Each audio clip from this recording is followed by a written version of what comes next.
work instead of like also, I don't know, talking to like even Grant Minor, right? Who is a Jewish American student who was the student leader of the Columbia Student Union, who was fired from the university for also being a protest leader at Columbia University. Like that's like, you don't even have to go to Arab if you are afraid of.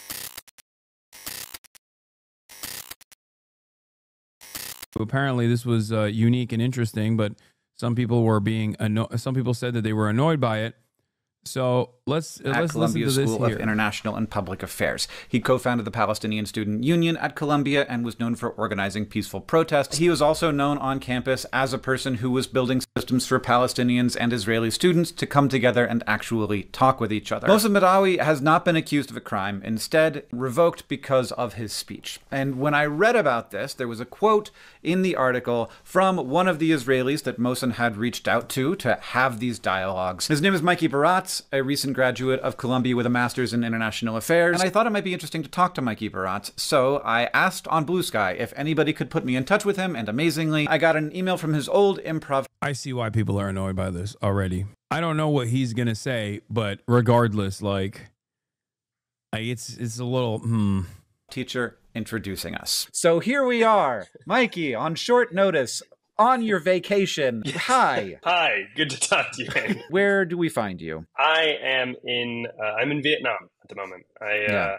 decided to treat myself for 4 months of travel in Asia. Some could say an escape after graduating in December. And but you know, things follow you. Things follow you. So how are you? How are you doing? It's strange times, you know, from what I've heard through the grapevine, through his lawyer, is that he's in good spirits. He's doing all right. You know, this isn't, you know, one could say this isn't ideal. But when he and I spoke a few weeks ago, he, you know, was taking precautions. He knew this was a possibility. I think he was emotionally preparing himself. Yeah, I did see he had done that interview with CBS where, you know, he knew this was a possibility. You know, the one thing I will say about Mohsen is that he's, you know, I don't know how much you know about his backstory, but he's been through hell in his life, and he's one of the most resilient human beings I've ever met.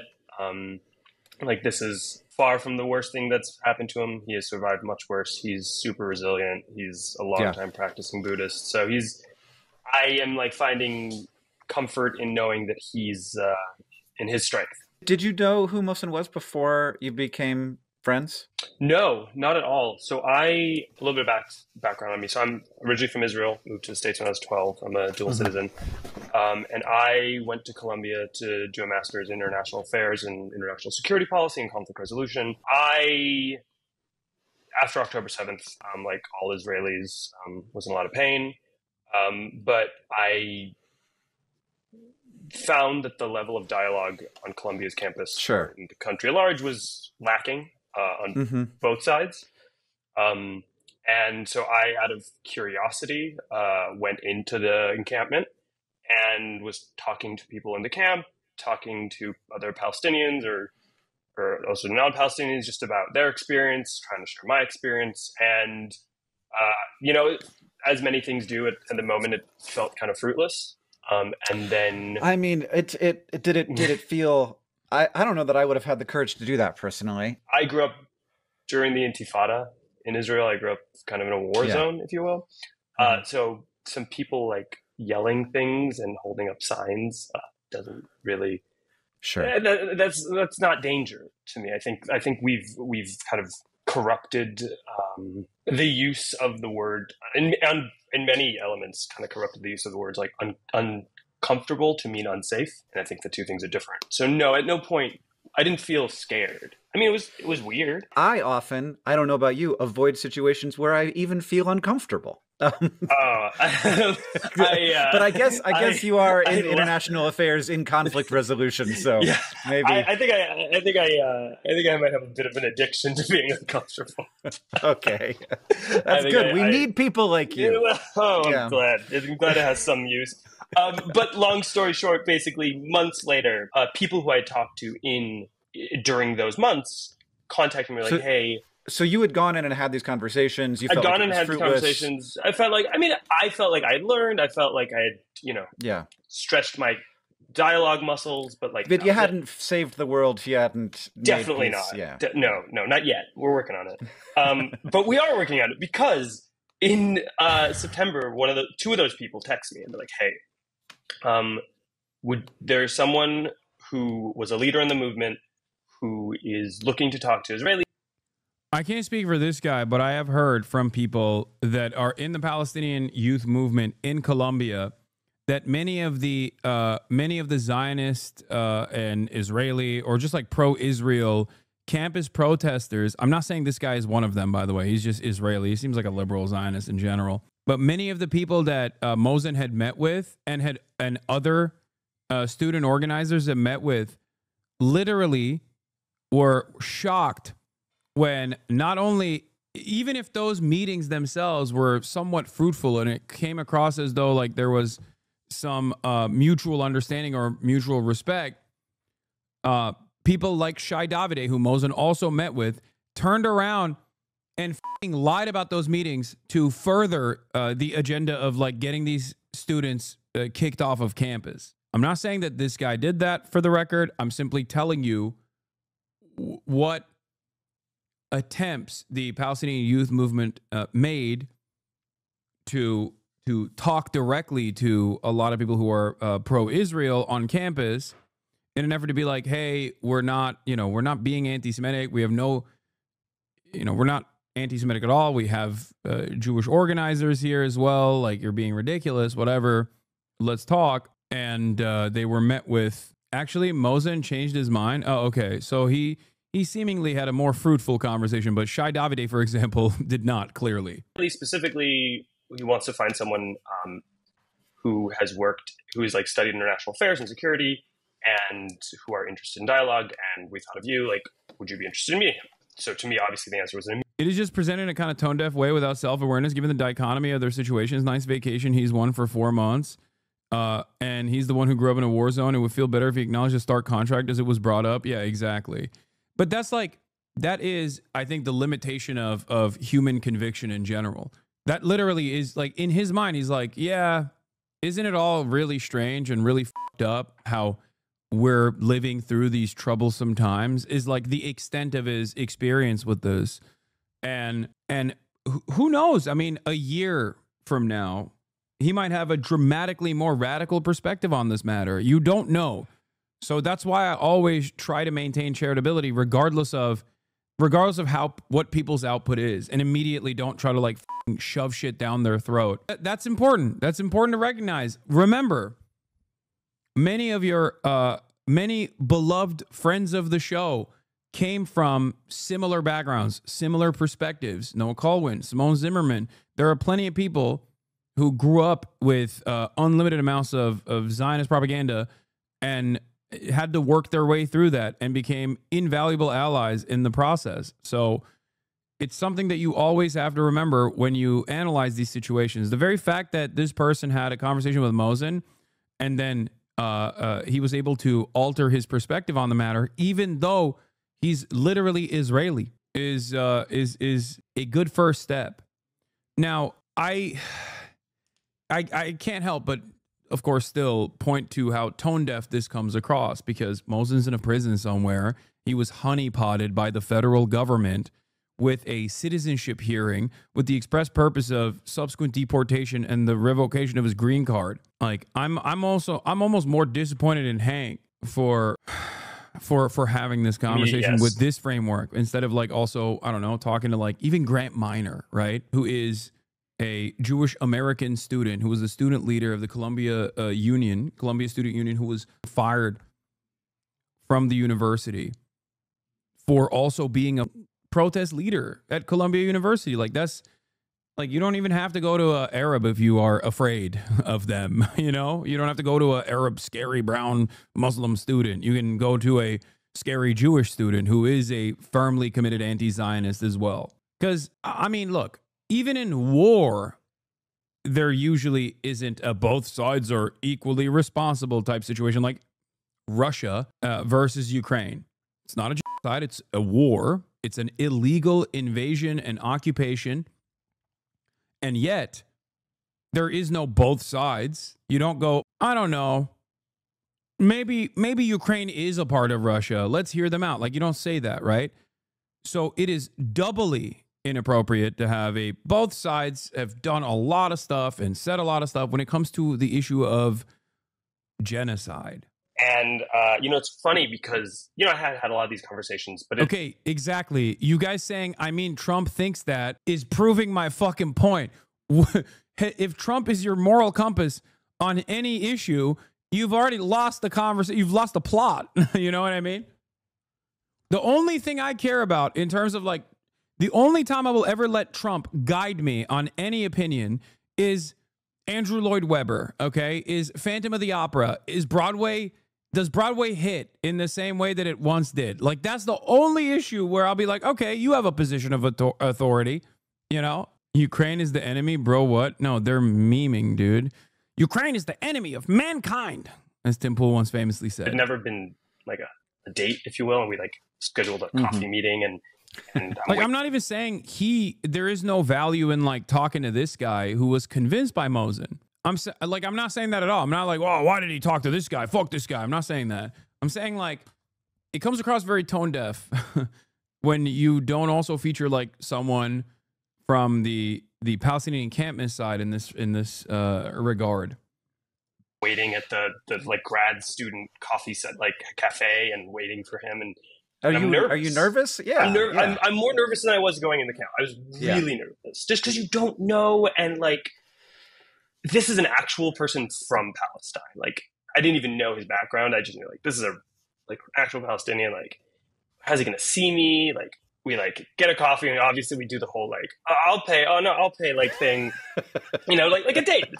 It's weird man platonic. Weird man platonic international relations date. Yeah, exactly.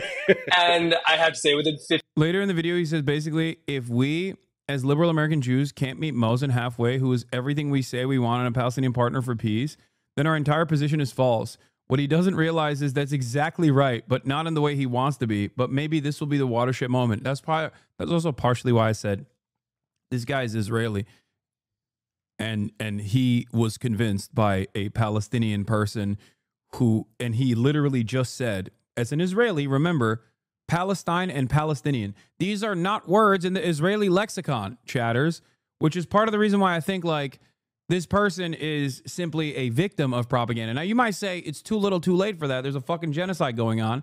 But you live in the Western world. And if you live in the United States of America, these are exactly the type of guys who you're supposed to talk to and convince. That's the reason why I showed you. Yeah, that was what Simone Zimmerman's starting point was as well. This guy's 3 fucking documentaries away from talking about dismantling the Zionist entity, okay? 15 minutes. It was we were best friends. The guy's amazing. What was your first impression? His demeanor. He is unbelievably here's how I'll put it. A lot of people use the lingo of empathy nowadays. Sure. I think it's for good reason. It's a buzzword. People talk about being empathy, and now I'm he's a practicing Buddhist, and people kind of talk about these ideas. The guy lives it. The guy really, really inhabits it. And, his first kind of questions to me were so is your family in Israel? How are they doing? Mm-hmm. That to me, that says everything. And I asked him, how is your family doing? And that was this moment of all right, there's going to be something here. I'm not sure how many people have seen his interviews with 60 Minutes or whatnot. And he talks about love and this, and he means it. I want to get into the where that led to, but I imagine that there's times where there's tension, there's disagreement, that rhetorical tension, or even just facts on the ground tension. How do you? Every single time with Mohsen where I have been nervous to bring something up, I have, and his response is incredible. So within the first time we met, we had a conversation about this idea of something he wanted to start, which we'll get to, and the question of BDS, which is boycott, divestment, and sanctions. And this is a kind of, for a lot of Jews and Israelis, it's seen as a kind of something like, if you support it, it's a non-starter. I don't necessarily view it with such, I think there's more space and nuance to talk about that. But, you know, when we're meeting and it was the first time and we're getting to know each other, and he brings up BDS as his, like, that's the first goal. And I was like, I don't know, man. Like, if you do that, you're going to, like, you want to build something, you make that your cornerstone, you're going to lose people. And what was amazing to me is we like talked probably like 15 minutes about it and really go in and explain the dynamics and the politics. And he's like, but also, aside from this, also showing that it's never asked to a Palestinian, but the very idea of how you speak to those people and it matters also show the significance it has on them. Yeah. I think, and I'm being very sincere when I say this, if I didn't present the issue in the way that I did, I would not be able to convince many Americans who are completely blind to the realities. Okay? If I didn't approach this from a position of empathy, even to those who are on the wrong side of this argument in the midst of a fucking genocide, I would not be able to convince Americans, dude. I recognize the sheer cruelty and the sheer ignorance of many people living in the Western world. I recognize the ignorance and the cruelty of many people living in Israel. My goal is to try and change their minds as well. This conversation isn't, and it's interesting because like, it's something that I say all the time. Like, when I'm talking about trans issues, I'm not talking to trans people. I'm talking to transphobes. When I talk about Israel-Palestine, I'm not talking to Palestinians. I'm talking to people who are either A, oblivious, or B, already have convictions on the matter. Wouldn't it be better to post the angry YouTube videos from Argentina? Okay, it's fine. Everyone plays a different role in this process, okay? Everyone plays a different role in this process. But that's my goal. My goal always is to try to reach people where they're at and to convince them that the way they see certain issues is just wrong. And I understand those who stress. Sorry, Kaya is like crawling towards the door. Has there ever been a time where the Israeli-Palestinian conflict hasn't been as bad? Does there need to be a whole leadership change before any real change can happen regarding this conflict? I mean, it's gotten worse over the years. Okay. Now, that doesn't necessarily mean he like immediately changed his mind and doesn't agree, and he agrees with me. But he really wanted to hear it. He's really interested. So you meet in this this coffee shop situation. Who somebody pays for the coffees? I paid for the first one. I insisted. And what's from there? So you didn't know about this guy. You didn't know that he was part of the organizing of the. And also, by the way, I'm gonna be honest. Maybe I'll change my mind on him. Maybe he is a fucking asshole. I don't know. Like, I'm not saying that he's not, for the record. But I'm not saying he's evil across the board. That's my point. Like some stuff before. I had kind of heard like he had been a leader in the movement. I didn't know the full story. Sure. What's next? So the next one is, so the idea was how we want to build a community of Israelis and Palestinians, and specifically Israelis and Palestinians, not like Jewish supporters, not like other supporters of the movement, like really like the people who have the firsthand experience of the stakes in this conflict.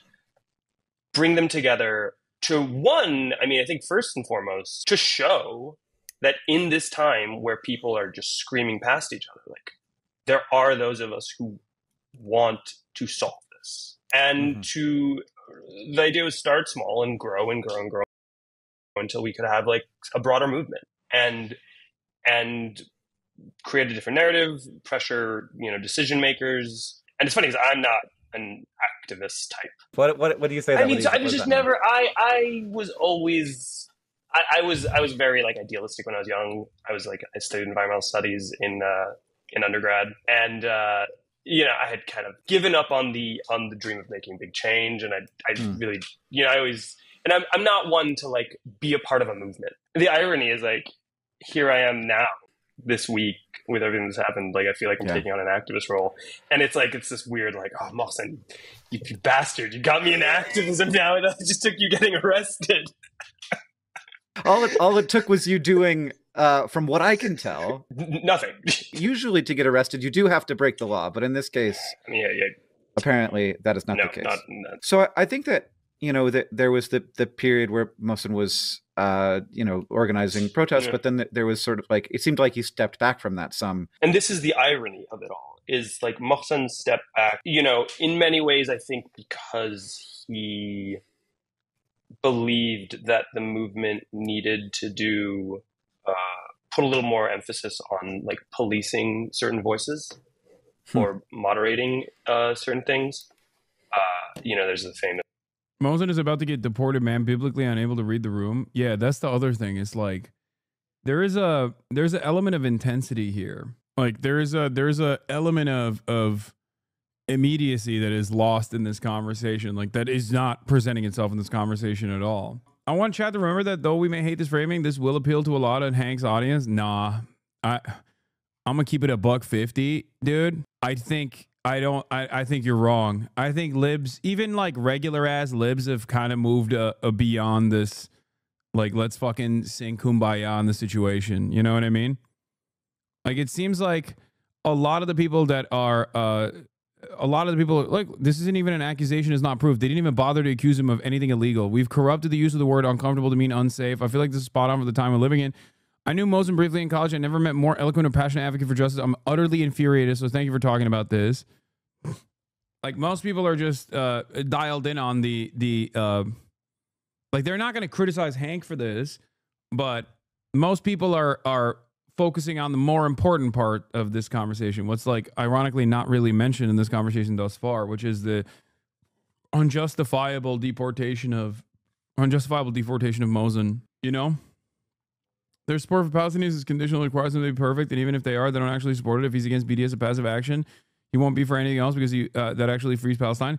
No, BDS is a really interesting one because, like, even fucking Ofer Kasif, who is, like, as aggressively an anti-Zionist as you can get, with his background, but even he was, like, a little worried when I brought up BDS. There are plenty of people who are people that as firmly committed pro-Palestinian voices and academics that have also had this kind of attitude towards BDS as well. Norm Finkelstein was against BDS, chatters, back in the day. So, I mean, I never used that against him. I never thought that was like, a bridge too far from me. I'll never support Norm Finkelstein. Like, I don't give a shit.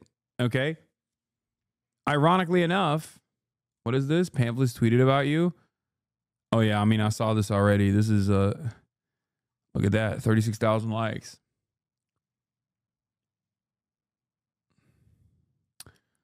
Speaking of which, by the way, I didn't see this one from fucking my number one troll, Ismail. Okay, Ismail. Maybe y'all aren't hearing what words are coming out of his mouth. He literally said he was creeped out by Diddy parties and then broke up with his girlfriend for going to one. 102,000 likes. Jesus Christ, dude. Fucking 4K likes on this versus holy moly, dude. What? Holy Toledo. This is crazy. They're wrong with being critical of tactics ain't really the same as what this guy's doing. He's saying it. If you're for BDS, you've lost me. That's conditioning opposition to genocide. No, I'm. Oh my God, you're misunderstanding my point. I'm saying that is an unconditionally wrong position to have. You have to explain why. It's mainly a cultural boycott that they have an issue with. Yeah, a lot of Israelis, especially, freak out about BDS because they think it's like across the board anything Israel related, which is ironic because Israel's actions is already creating an organic BDS against Israel anyway. So they're missing the fucking forest for the trees. But this was what happened with the South African apartheid as well. This literally happened with the South African apartheid. Like, it became impossible to avoid and so immoral. It became so unimaginably immoral that, organically, people were saying the things that they should be saying against Israel right now, but against apartheid South Africa back then. You have Joe Biden talking about how unconscionable South Africa's practices were. Let's tell this clip of him kind of like, subduing, like suppressing like someone who's screaming anti-Semitic stuff, and him saying like, this doesn't represent us. And I think my understanding is he felt that the movement had become a little bit, or always, I don't know, like was too lax in that, which is funny, right? That was What? my biggest critique of the movement. Like, as a Israeli who does want to find peace, I would talk to people in the movement and say, like, I would love to join your cause of like a ceasefire.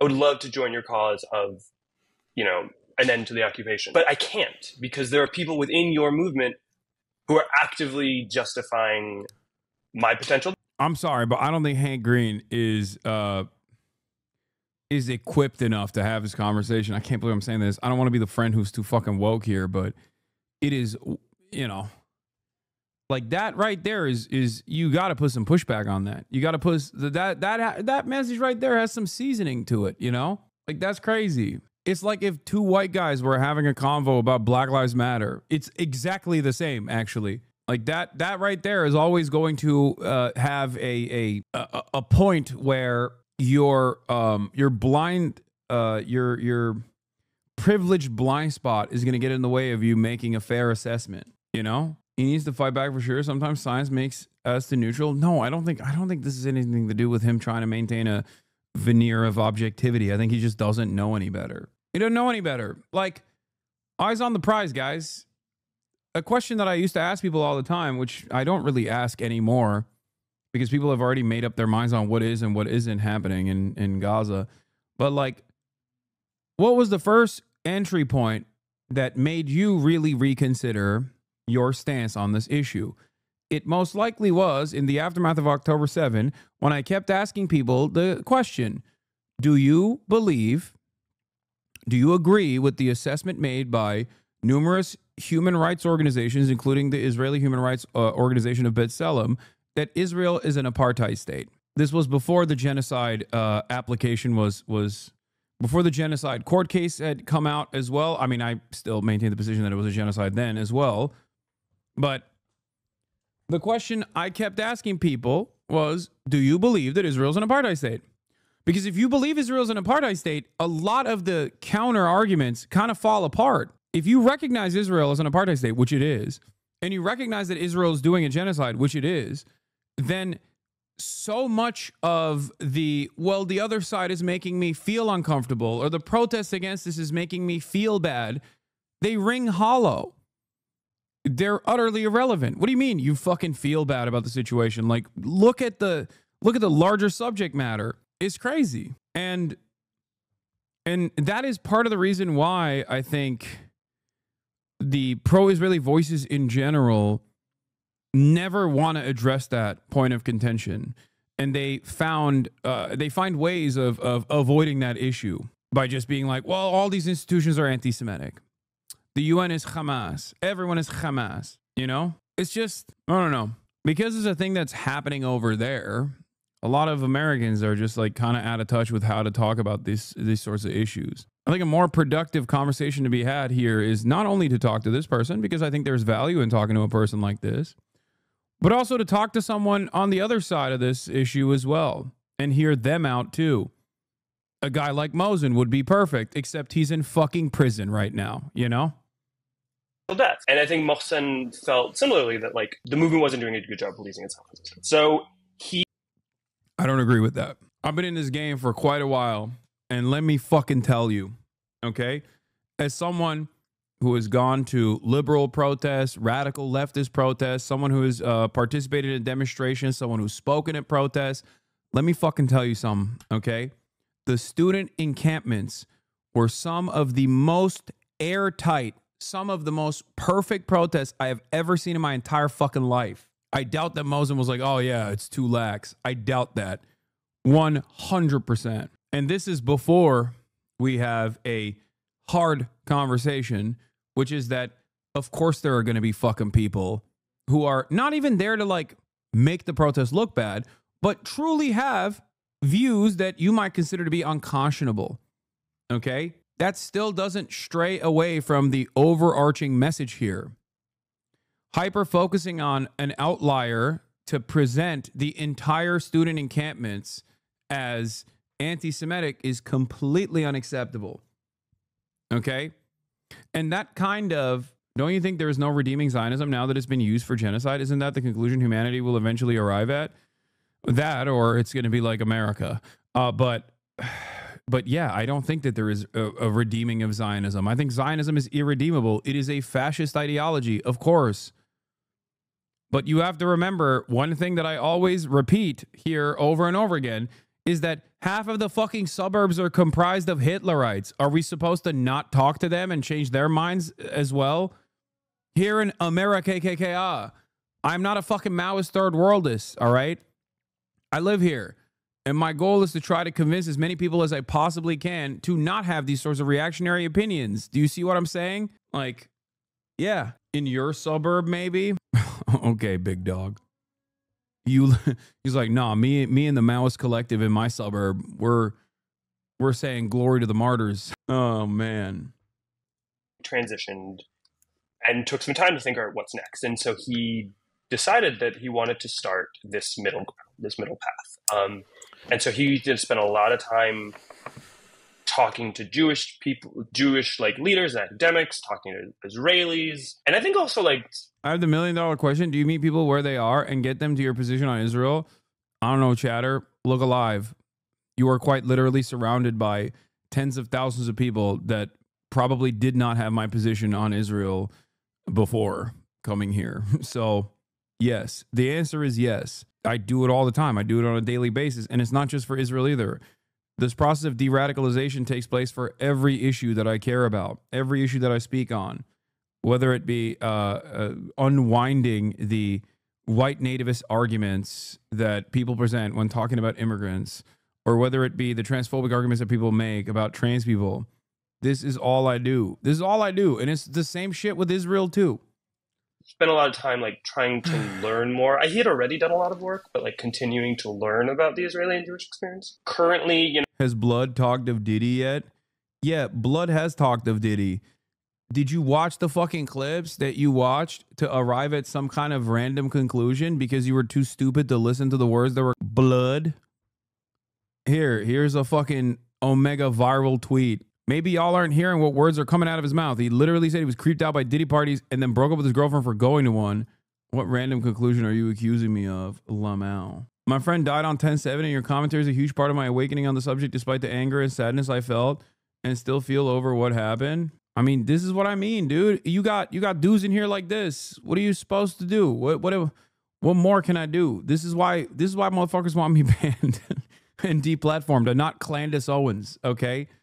Just an FYI, I came back to you like right after October 7th to get some direction. I know many people left, but I came back into the fold. Thank you for giving me direction and redoubling my efforts.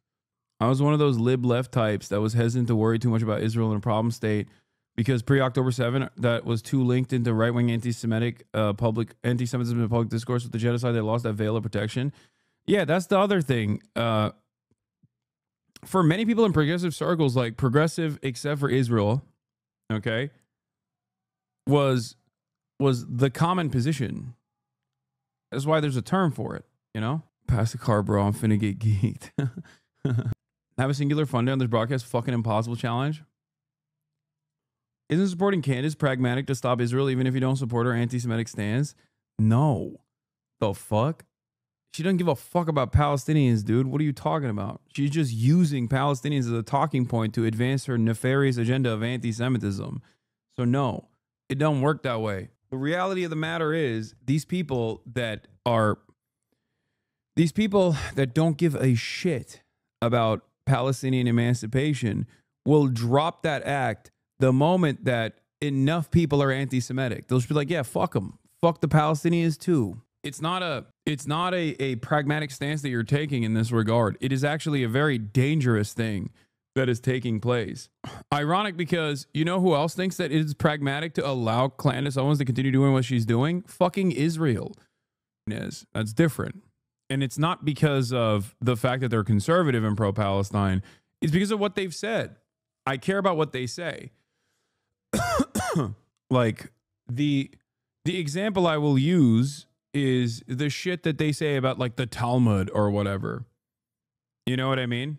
Like the moment that someone talks about like a Talmudic thought or whatever, Dave Smith is barely conservative, to be honest, but yeah, what the fuck he's a libertarian. What?